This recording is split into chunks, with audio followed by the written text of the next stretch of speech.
Rapunzel and the Black Cinderella, in the heart of a magical kingdom where towers touched the stars and forests whispered ancient songs. Two legendary girls lived worlds apart, yet their destinies were about to collide in the most unexpected way. Rapunzel had long golden hair that shimmered like the morning sun. She lived in a tall tower on the edge of the misty mountains, but not because she was trapped. No, this Rapunzel was free. After years of adventures, she chose to return to her tower to study magic and healing arts. Birds brought her news, stars told her stories, and her hair had grown even longer braided with glowing gems. Far across the kingdom, in the vibrant city of Lumina, lived a girl named Ella. Not the Ella you might know from glass slipper tales. This girl was often called the Black Cinderella, not for the color of her skin, but for the soot-stained clothes she wore from working near the cinder hearths. Her stepmother ran a factory of magical glass, and Ella worked harder than anyone. But what truly made her special was her kindness, her intelligence, and the way she could speak to the winds. When she sang, they listened. One evening, Rapunzel was brushing stardust from her hair when a glowing leaf landed on her windowsill. Whispering voices came from it, carried by the wind. "Help her! The winds are trapped. The magic is fading." Rapunzel closed her eyes. "That voice, it's ancient," she whispered. She tucked the leaf into her spellbook and prepared for a journey. It had been years since she'd left her tower, but when magic calls, you answer. Meanwhile, in the bustling streets of Lumina, Ella stood on the roof of her stepmother's factory. She held a tiny glass whistle to her lips and blew gently.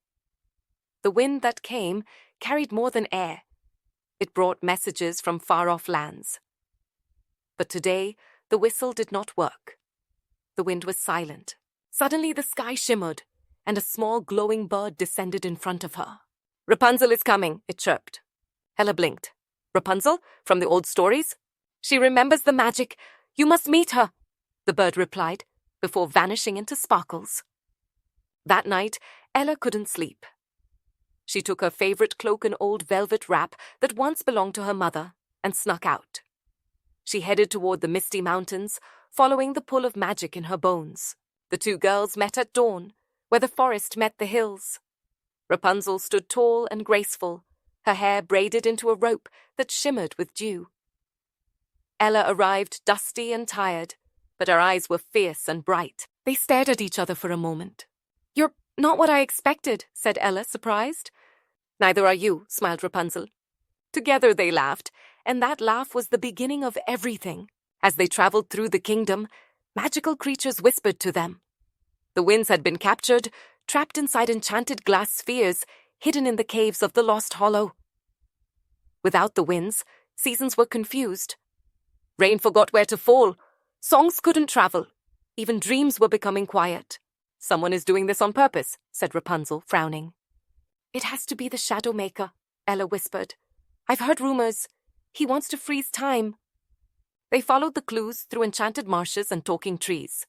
Rapunzel used her spells to open hidden doors, while Ella used her clever inventions like her moonlight mirror and wind compass to guide their path.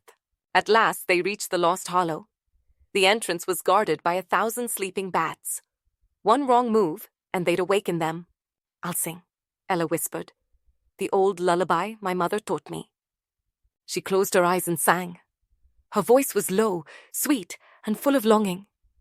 The bats stirred, then nestled back into sleep. Rapunzel beamed. That was beautiful.